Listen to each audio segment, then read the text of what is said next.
Então presta atenção nessa bosta aqui.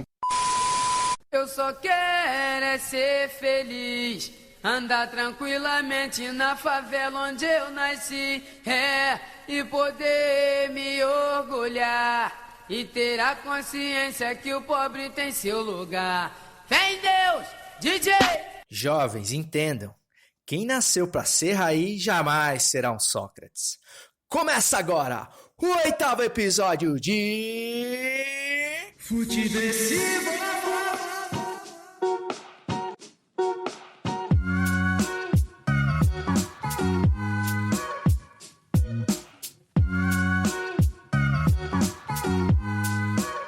Seja muito bem-vinda, seja muito bem-vindo. Eu sou o César Cartoon e esse é o Futeversivo número 8, que chega com toda a alegria e a sagacidade necessárias para sobreviver à Brasileia dos novos tempos, este grande, imenso reality freak show que estamos vivendo em tempo real. Mas eu tenho muita esperança mesmo que logo mais em breve o Ivo Holanda vai aparecer em cadeia nacional para revelar pra gente que tudo isso não passou de uma grande câmera escondida.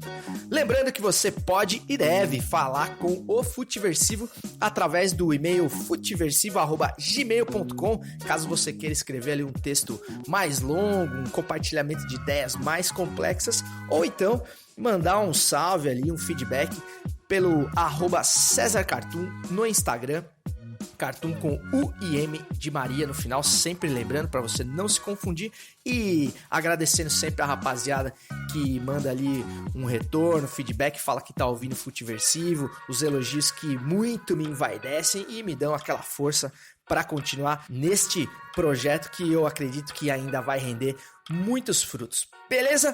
E falando nisso, sou obrigado aqui a alertar o raro ouvinte do Futeversivo que esse pode sim, talvez, ser o último episódio do Futeversivo no ano de 2019, já que na semana que vem todo o elenco de um homem só do Futeversivo estará em trânsito. Estarei de volta à terra da garoa na semana que vem para compromissos profissionais e parentais também, além de ser um lugar que sempre que eu tenho uma boa desculpa eu gosto de voltar, porque realmente, como diria o Caetano Veloso, alguma coisa acontece no meu coração quando eu piso naquele lugar. Eu não sei exatamente o que é, mas de vez em quando eu preciso dar uma voltinha lá e irei, entre outras coisas, com muito prazer, participar da festa de encerramento das atividades, a festa da firma da Central 3, cara. Vejam você, produtora de podcasts, dos podcasts que eu mais curto, para qual eu tive o prazer e a honra de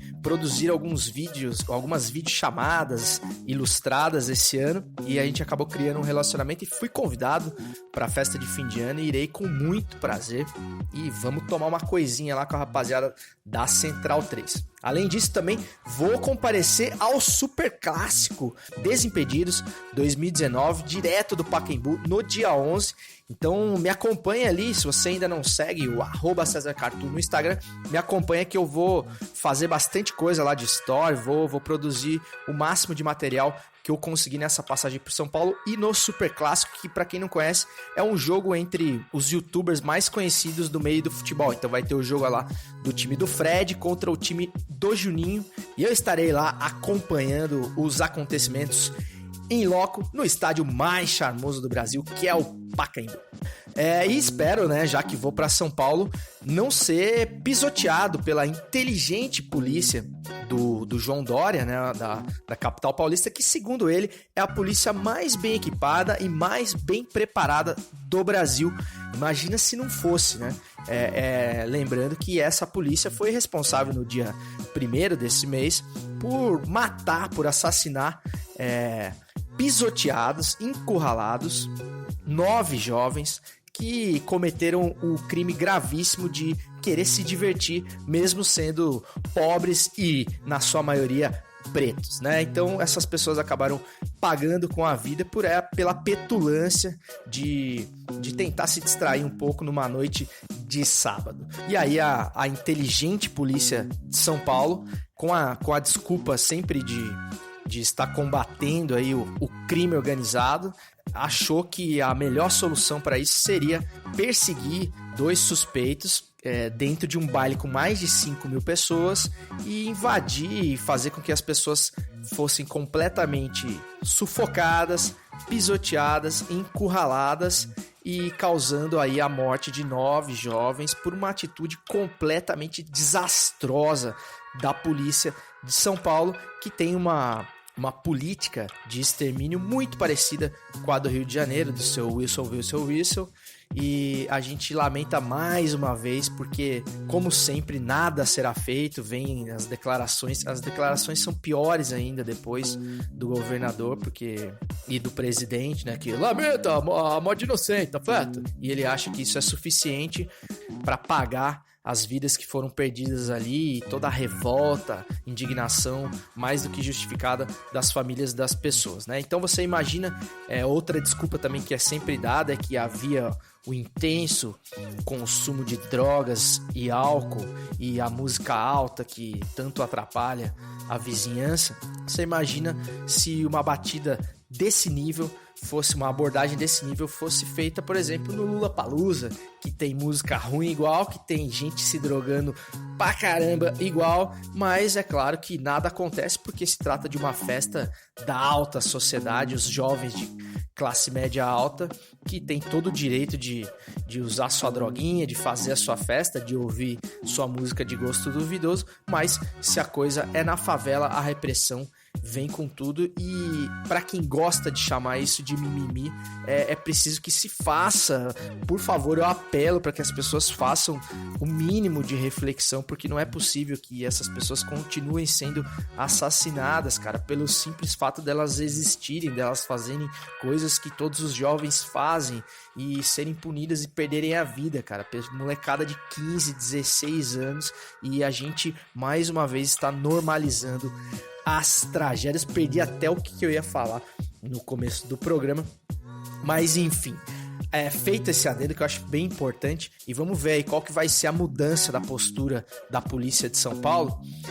Segundo o seu Dória, ele até admite, olha só que humildade, rever a sua política de segurança pública. É claro que não vai rever nada, vai esperar a poeira baixar e o pau vai continuar comendo. Infelizmente, quem paga o pato é quem tem menos grana e a pele mais escura. Além dessa minha passagem, que eu espero ser muito proveitosa lá por São Paulo, sem dúvida será, eu também vou dar um pulo lá em Minas pra ver o meu coroa, seu Benê, tô chegando, bota as brama pra gelar aí, meu filho, pra gente tomar uma junto, meu velho e querido pai, que me prometeu uma camisa do Pouso Alegre Futebol Clube, o Dragão das Alterosas, que acaba de subir pra Série A do Mineiro. O estádio do Pouso Alegre, um estádio grande, hein, para mais de 20 mil pessoas, se não me engano, que é localizado no bairro onde meu pai reside, onde eu morei por tanto tempo na minha infância. Inclusive já treinei nas categorias de base do Pouso Alegre quando era um jovem mancebo aspirante ao posto de boleiro profissional, fato que não se concretizou, como o mundo pôde constatar anos mais tarde. Mas falando em mineiro, vamos direto ao que interessa, que é falar do esporte que mais cresce no Brasil depois do arrependimento eleitoral. Levantou pra boca do gol e que gol!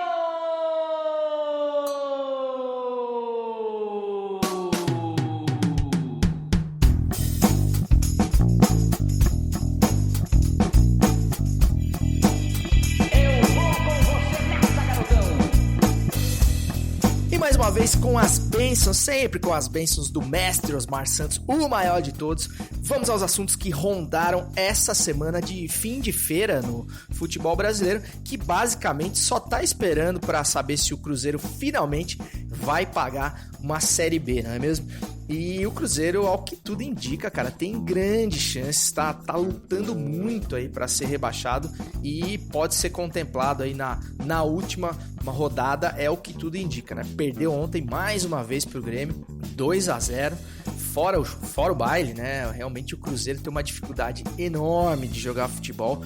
O psicológico da rapaziada realmente já foi pro espaço faz tempo. E como faz a diferença do psicológico no futebol, né, cara? Você vê um elenco, cara, com bons nomes, né, cara? Um dos elencos aí, em termos de nome, mais recheados do Brasil, e a galera não para de bater cabeça, ninguém consegue fazer uma jogada com o mínimo de sanidade ali, né? Realmente o pé da galera a bola tá queimando no pé da rapaziada, tá um deixando pro outro finalizar, ninguém tá afim de assumir a responsa, e o Cruzeiro chega a 8 jogos sem vitória, não sei lá quanto tempo, sem fazer um gol, e só uma combinação de resultados faz possível aí o Cruzeiro se safar do rebaixamento, que seria o primeiro da sua história, né? O Cruzeiro tem que vencer o Palmeiras, que ainda briga aí pelo vice-campeonato, e que é outro também que teve um ano melancólico, né?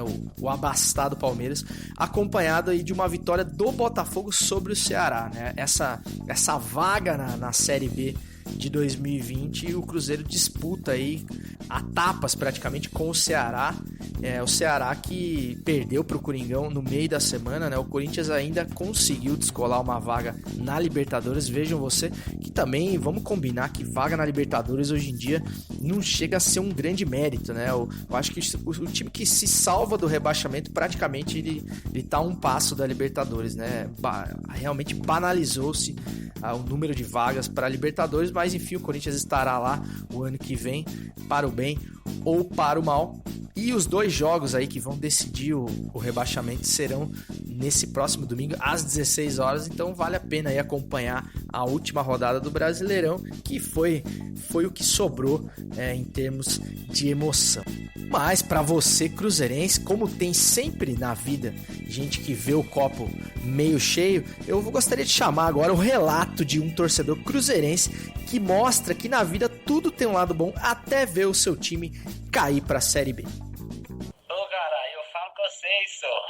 Cair é ruim só na hora, velho. Só na hora que é ruim, só. A gente sofre mesmo, fica triste, mas na Série B é bom demais, caralho. Ganha tudo. Ingresso é R$5. Bebida lá dentro é baratinho. As camisas do seu time vai passar a valer 100, 50. Oi, você faz uma festa, caralho. Tô brincando não, ué. Oi, nós da torcida, hein? Mineirão lotado, gritando, vamos subir zero. E aquela confusão, gente, é doido demais. Show no estádio. Você vai ver que beleza que é, só. Jogo final de semana. É só farra, só. Campeão com 50 pontos na frente. E depois aí desse relato, dessa visão positivista de vida desse torcedor cruzeirense, que eu adoraria saber o nome, mas enfim, é um daqueles áudios aleatórios que a gente encontra aí nos meandros da internet, mas realmente eu acho que é a maneira mais correta de se enxergar a vida. E esse sotaque de Minas que realmente me deu até saudade, porque que sotaque agradável, né, cara? Não tem como não ser amigo de um cara que fala desse jeito, né? Já dá vontade de ir pro boteco, pedir aquele torresmo cheio de pelo de porco e uma cerveja bem gelada.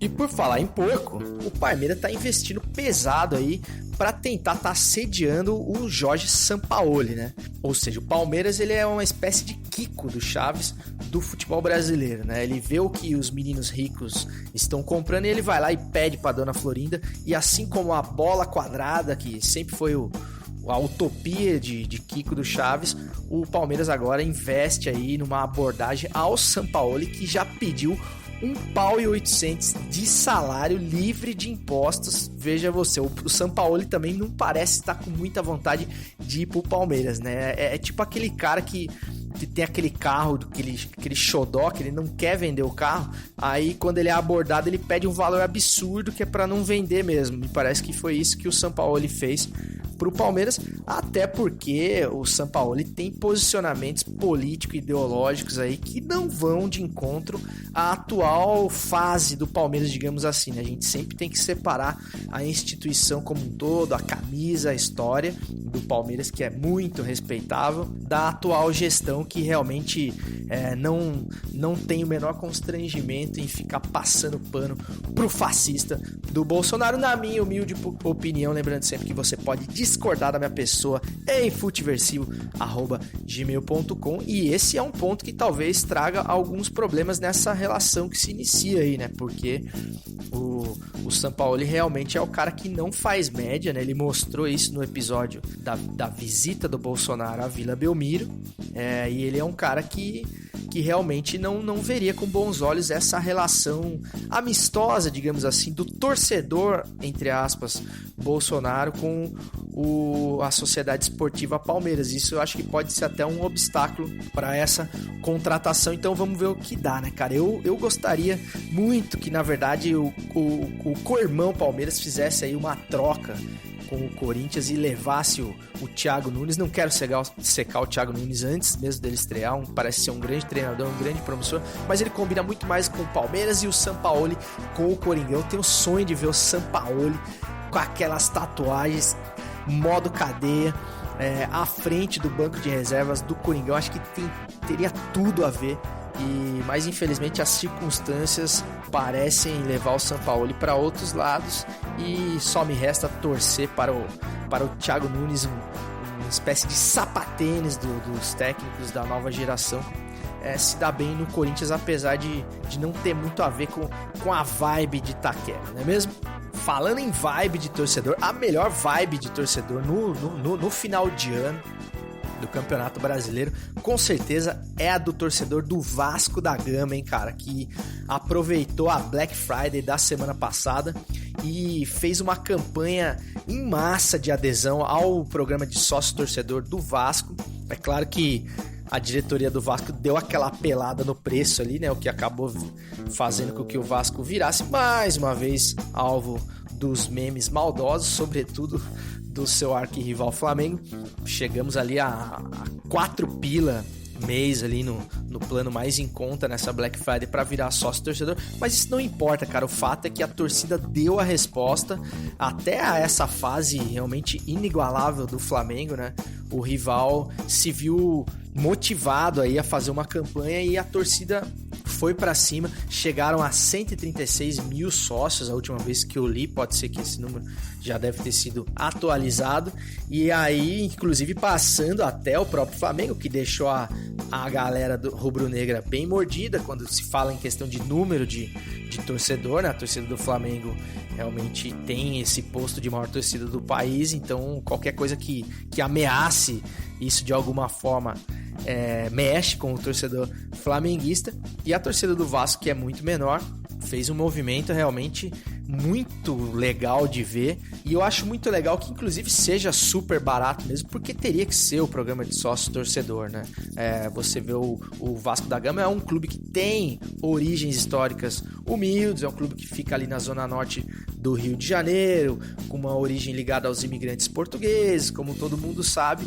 Então é muito legal que o Vasco tenha esse olhar para o seu torcedor mais popular, e mesmo aquele torcedor que é de fora do Rio de Janeiro, que jamais poderá ir, por exemplo, assistir um jogo em São Januário, mas é um cara que assiste os jogos, que consome os produtos, compra as camisas e merece ser contemplado. Então parabéns aí ao Vasco da Gama pela bela iniciativa. E Vasco da Gama que ficou marcado aí por administrações no mínimo contestáveis, né?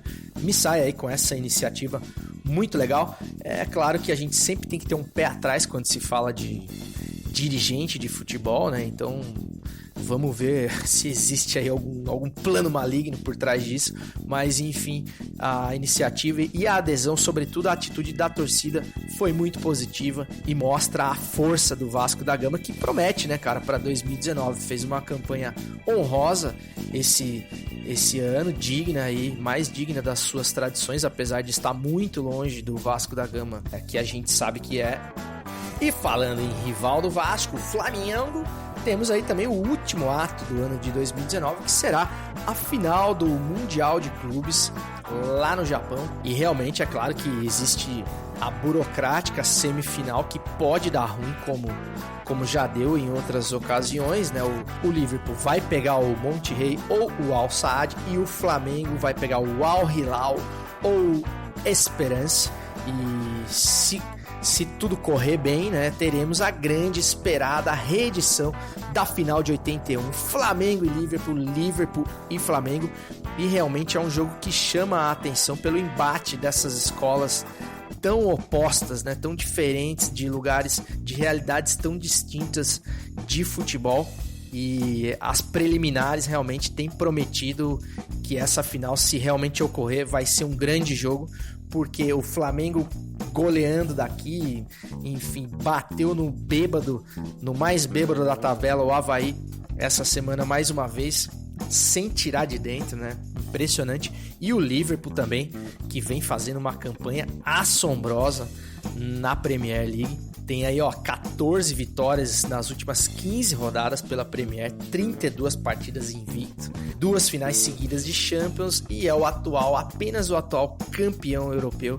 Então, realmente, se o Flamengo fizer um bom jogo, já tá de bom tamanho, né, cara? Vamos combinar que o Flamengo já tá bem pago o ano do Flamengo. A torcida também parece estar bem consciente disso, né, cara? Depois do que aconteceu lá em Lima, no Peru, realmente o torcedor do flamenguista não tem mais o que pedir pro Papai Noel.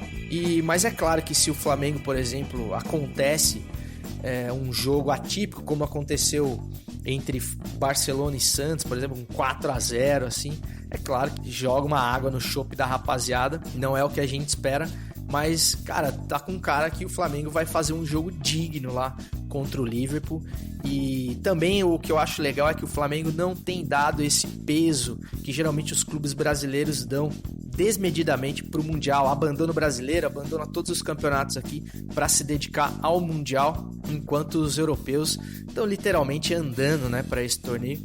A fala do Klopp essa semana, o técnico do Liverpool, deixa isso muito bem claro, e não é nenhuma questão de desprezo, enfim, de menosprezar o clube brasileiro, é que a realidade dos caras é outra, né? Ele tem um campeonato de altíssimo nível para disputar 2 campeonatos, né? E o cara realmente não tem tempo de ficar vendo jogo no Brasil, é incrível, né? Ele realmente vai se preocupar, se debruçar sobre a final do Mundial quando eles estiverem lá no Japão. Aliás, falando em Japão, acabo de ver na minha colinha aqui que, na verdade, o Mundial de Clubes da FIFA 2019 será disputado no Catar pela primeira vez. É que o ouvinte, o raro ouvinte do Futiversivo vai me desculpar, mas é que eu tenho lembranças de Mundial Interclubes relacionadas ao Japão que muito me alegram nessa sexta-feira. Então, realmente acabei me confundindo e falando bobagem, como na maioria das vezes. Então, tudo que eu falei de Japão aí você troca pra Catar, mas o contexto é o mesmo. Mas assim, falando do jogo em si, né, se ele vier realmente acontecer, fazendo todas as ressalvas acerca da semifinal, eu espero, cara, que tenha um jogão, assim, de uns 4-4, assim, uma coisa nesse nível, porque realmente são times que atacam o tempo todo, né, a filosofia desses times de jogo realmente é de uma agressividade intensa, sem tirar de dentro, realmente. E eu espero que isso se repita na final. Se a gente tiver um jogo assim aberto, um jogo franco, realmente vai ser um sábado realmente para se saborear, para quem gosta de futebol. E eu acho que tem tudo para isso acontecer, justamente porque, primeiro, o Liverpool não tem realmente esse interesse pela competição, né, como todos os europeus, e o Flamengo me parece estar encarando a coisa da maneira mais correta também, que sabe que seria um feito realmente fantástico, né, o Flamengo conseguir reeditar realmente esse título mundial depois de 38 anos. A torcida também sabe disso, sonha com isso, né? Diz que não liga, mas no fim a gente sabe que liga. Mas é claro que também, se a coisa não acontecer, não será nenhuma tragédia. O torcedor flamenguista fará festa da mesma maneira, desde que, claro, não aconteça nenhuma tragédia, não é mesmo? E se tudo der certo, dia 21 tem a final às 14h30 e aquele geladão que o povo gosta, tanto para quem for torcer, tanto para quem for secar, e que nós temos um grande jogo de futebol, independente de quem vença.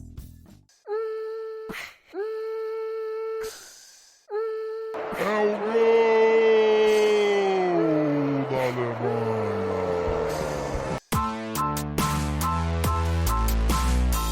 Rock Ativa Drogas, sexo, aborto e satanismo, diz novo presidente da Funarte.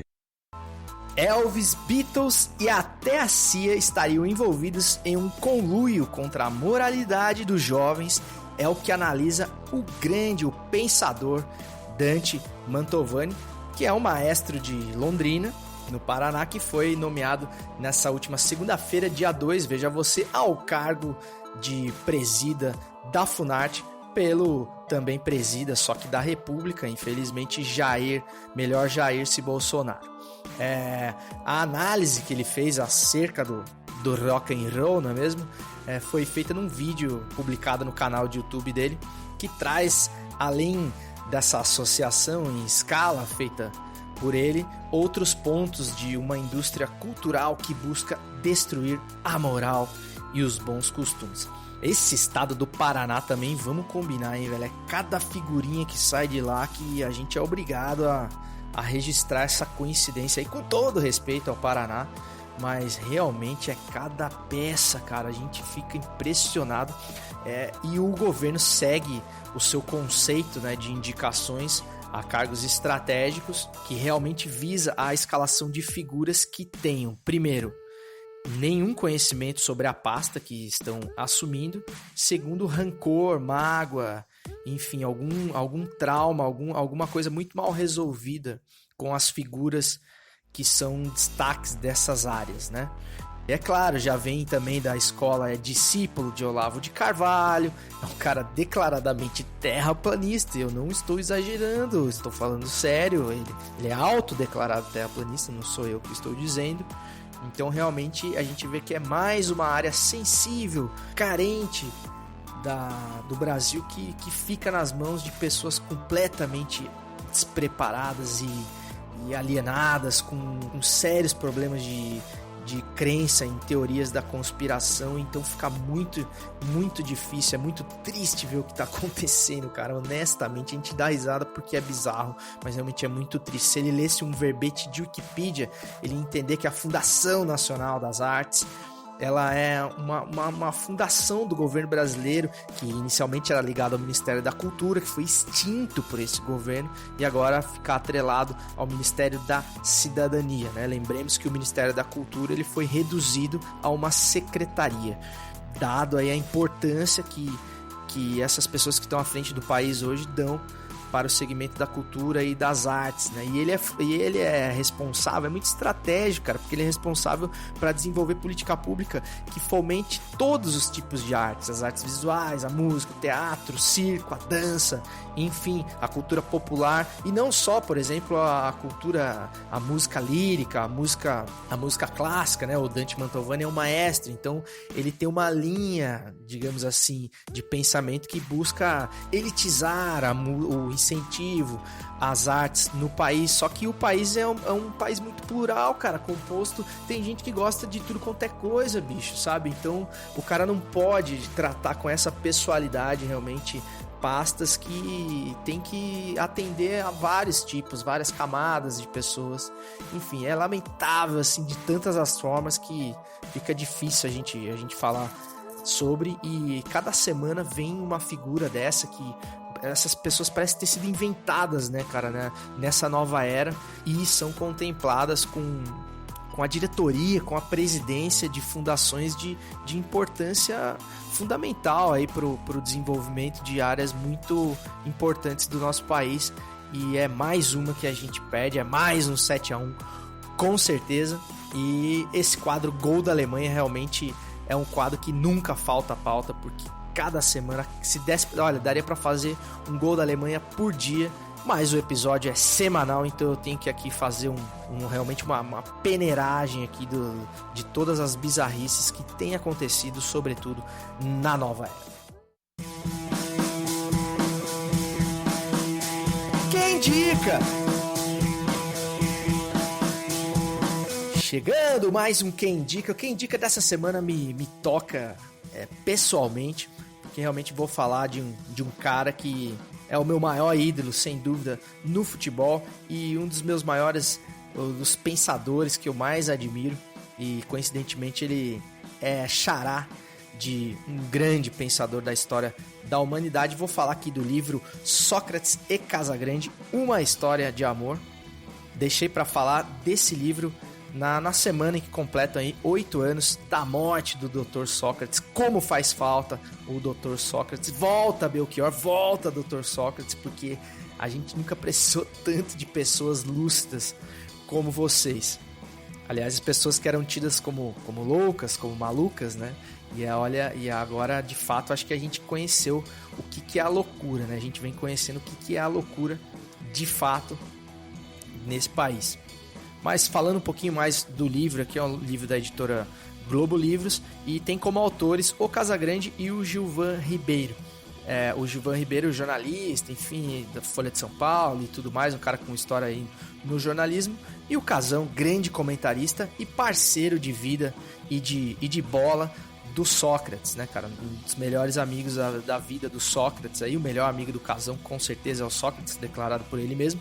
E esses dois autores já fizeram dupla num outro livro dessa série, que é o Casagrande e Seus Demônios. Aliás, o Casagrande e Seus Demônios é o meu livro, que está emprestado com o grande Seu Léo da Fiel, que é o presidente aqui da torcida Pé Quente, torcida que se reúne para assistir os jogos do Corinthians aqui em Florianópolis. O Seu Léo é um uruguaio, torcedor roxo do Corinthians e do Peñarol do Uruguai, também canhoteiro de corpo e alma. Estava recentemente no Uruguai acompanhando as eleições.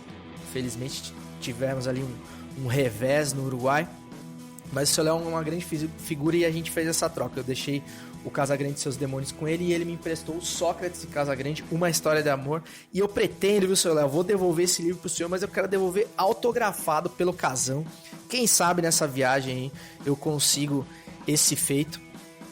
E é um livro saborosíssimo, né, cara? Eu nem terminei o livro inteiro ainda. É claro que, como eu sou realmente bastante fã do Sócrates, eu já conheço, assim, a maioria das histórias, mas o livro, é claro, detalhe aí. Eu vou até ler um trechinho aqui do prefácio. Unido por ideais e amor fraterno, Sócrates e Casagrande foram parceiros em muito mais do que gols. A sintonia entre o armador e o centroavante rendeu lances inesquecíveis na nossa história esportiva, política e cultural. A democracia corintiana, a boemia e seus vícios, os relacionamentos, a convivência com artistas e políticos, as diretas já à seleção brasileira. Por décadas, esses irmãos de fé compartilharam tudo aquilo que só cabe na verdadeira amizade. Cumplicidade, admiração, rompimento e reconciliação. Esse livro retrata essa extraordinária trajetória e ainda traz uma instigante conversa imaginária entre os dois ídolos nos dias de hoje.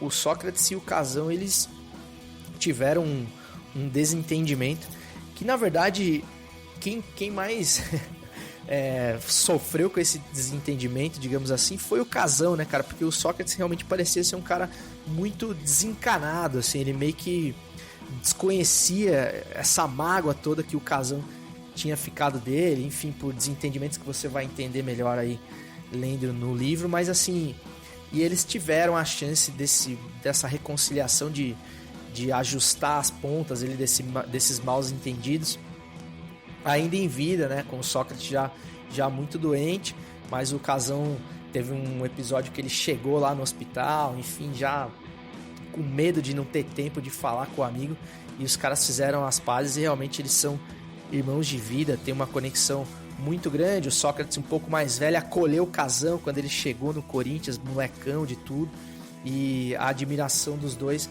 era mútua, né? E também é um livro que não fica só passando pano pro Sócrates, né? Mostra como ele era um cara um pouco inconstante, um cara que tinha muitas ideias geniais, mas acabava não concluindo muito os seus projetos, e isso era uma das coisas que deixava o Casão puto da cara, de ver assim tanto potencial desperdiçado.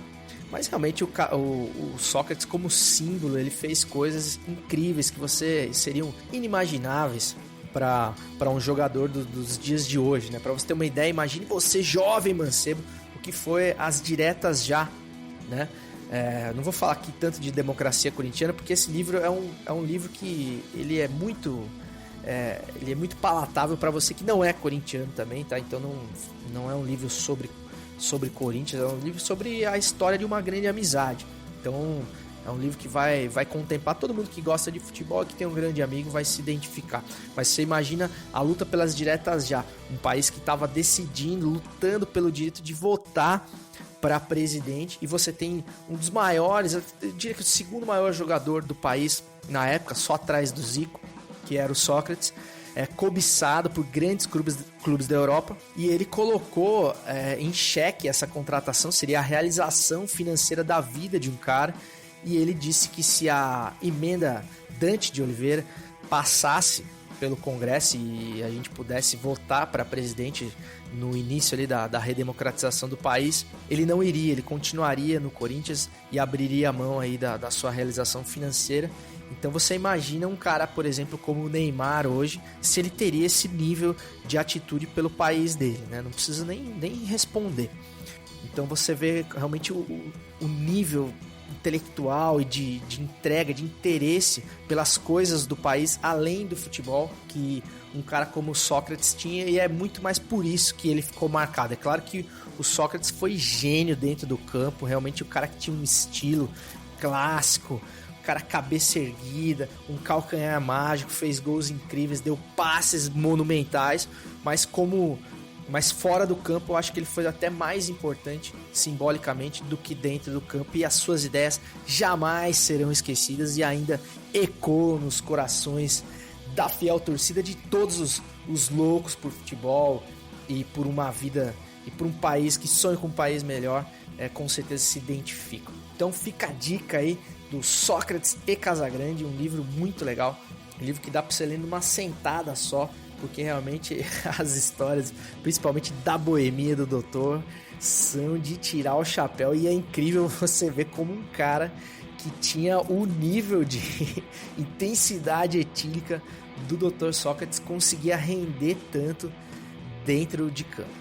E falando em boemia e em homenagem ao Dr. Sócrates, que infelizmente não tive a honra de conhecer pessoalmente, eu gostaria de dedicar não só o episódio de hoje, como o trago dessa semana à memória dele, falando na sequência a bebida responsável por hidratar a garganta e mente desse podcaster mais nostálgico do que nunca que vos fala.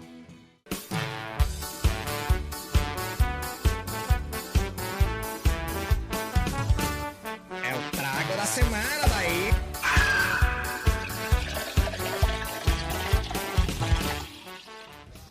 O trago da semana especial em homenagem ao Dr. Sócrates. E para beber com o doutor não poderia correr o risco de pegar uma cerveja meia boca, então fui na bola de segurança e apelei para uma cerveja que eu gosto muito, que eu gosto demais, e que eu tinha certeza que agradaria paladares exigentes como o do Dr. Sócrates e de qualquer bebedor de cerveja, que é a Eisenbahn Pale Ale, a minha preferida das Eisenbahns, com certeza.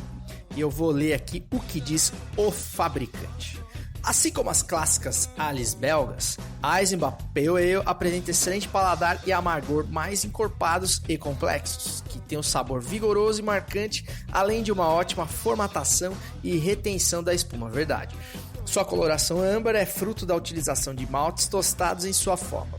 A Pale Ale da Eisenbahn segue a escola da Bélgica, sendo uma variação dos mais diversos tipos deste estilo, já que sabor e aroma sofrem variações dependendo do país em que é produzida. Para quem não ligou o nome à birita aí, a Eisenbahn Pale Ale é aquela do rótulo verdinho, cara. A Eisenbahn, como eu já falei em um dos episódios da Eisenbahn Oktober, né, que é uma série especial feita só para Oktober, e essa, a Pale Ale, não é um item que sempre tá ali no portfólio da Eisenbahn, originária de Blumenau, Santa Catarina, estilo Belgian Pale Ale, como já tinha dito, uma garrafinha de 355, mais conhecida como long neck, é bem baratinha, na base dos 5 pila ali, então vale cada centavo que você pagar por essa cerveja. Coloração âmbar, ou seja, ela tem aquela cor meio acobreada, meio amarronzada, uma cor maravilhosa, dá até vontade de tomar outra. E a temperatura ideal que eles indicam aqui é de 4 a 6 graus, ou seja, temperatura um pouco mais alta, aí você que é do meio para cima do país pode dar uma estranhada aí. Dá para tomar mais gelada também, mas para que você sinta aí todos os sabores, as notas aí dessa cerveja, não precisa ser tão trincante assim. É uma cerveja premiada, cara. Ganhou aí o Festival Brasileiro da Cerveja de 2015, medalha de ouro, e a medalha de bronze no Salt Beer Cup em 2014. Amargor baixo aqui. Ela, pra quem tá acostumado com cervejas mais leves, ela até um pouquinho amarga, eu não acho, mas assim, não é nada que vá estranhar, que o teu paladar vai estranhar. Uma cerveja muito saborosa, aparência límpida, ela não é turva, e tem aromas de mel, caramelo e um sutil cravo. Teor alcoólico 4,8, que é o que interessa, né, rapaziada? Mas é uma cervejinha que, se você tomar umas 2, 3, já dá aquela molezinha nas pernas. Então, realmente vale a pena. E é uma cerveja que combina com comida forte, né? Então, salsichas, que eles dizem, aquele salsichão, né? Que aqui no sul os caras chamam linguiça de salsicha, né? Então, aquela comida alemã mais forte, joelho de porco, carne vermelha, aves, queijos, enfim, para comer com tudo, porque é uma cerveja que segura a bronca legal. E além de ser a minha preferida da Eisenbahn, é uma cerveja com a qual eu tenho um certo apego emocional, uma memória afetiva, porque foi a primeira cerveja diferente assim que eu tomei em parceria com a minha bela e doce Bettina Madeira, a dona do meu coração. E a cerveja que deu match, assim, sabe? Que a gente olhou e falou, pô, cara, além da gente se gostar, da gente ter tanta coisa em comum, ainda tem essa cervejinha que a gente gosta demais e que a gente compartilhou pela primeira vez ali. Então foi um momento marcante da minha história pessoal, não é mesmo? Então, mais um motivo para você dar uma chance aí pra Eisenbahn Pale Ale. Se você encontrar uma mulher tão legal igual eu encontrei tomando uma dessa, esse 5 pila da long neck aí vai ficar barato demais, beleza? Feito aí então o trago da semana e essa média com a patroa que vai me garantir um fim de ano muito mais agradável. Vamos ao quadro que exalta o pensamento olavoplanista tão vigente, tão em moda neste país. O fantástico mundo de Carluxo. Quem conhece os segredos da imaginação não se perde, nem perde a razão. O fantástico mundo de Carluxo, para você que chegou pela primeira vez no Futeversivo, é o quadro que faz uma apuração séria, uma apuração abalizada dos tweets mais geniais de Carlos Bolsonaro, o 03, durante a semana. Mas, como todos sabem, Carlos Bolsonaro segue afastado das redes sociais por tempo indeterminado, mas, ao contrário do que muitos poderiam imaginar, este quadro sobrevive com farto material, mesmo sem a presença de Carlos Bolsonaro, até porque o pensamento olavoplanista ele tem cada vez mais adeptos. E como eu acho que um gol da Alemanha não foi suficiente para a gente realmente ter uma noção de toda a genialidade do novo presidente da Funarte, o Dante Mantovani, eu vou resgatar aqui um tweet dele que tem tudo a ver com esse quadro e que mostra realmente do que são capazes essas cabeças maravilhosas que estão à frente dos principais postos deste país na nova era. Abre aspas para esse tweet das antigas aqui do Dante Mantovani, que hoje em dia tem o seu Twitter, um Twitter privado, mas enquanto houver print, haverá vida. Então abre aspas para o Dante Mantovani. Terrabolistas são ótimos em fazer piadinhas acerca da autoevidente planicidade da superfície terrestre, mas são absolutamente incapazes de apresentar um único argumento ou prova da delirante esfericidade da Terra. O mais próximo que chegam de um argumento em favor da bola giratória são as imagens de computação gráfica feitas pela Agência de Desinformação e Propaganda da Guerra Fria, a NASA, cujos próprios autores já vieram a público dizer que é tudo fake.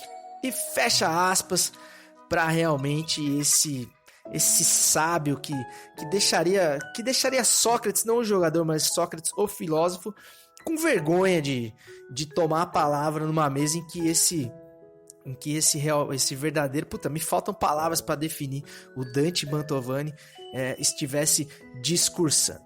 E é com esse tapa na cara da sociedade terrabolista que eu declaro inauguradas as festividades do final de semana, desejando do fundo do meu coração que você possa passar por esse Natal sem ter que ouvir o CD da Simone. Até semana que vem, ou não se sabe, e segue o jogo!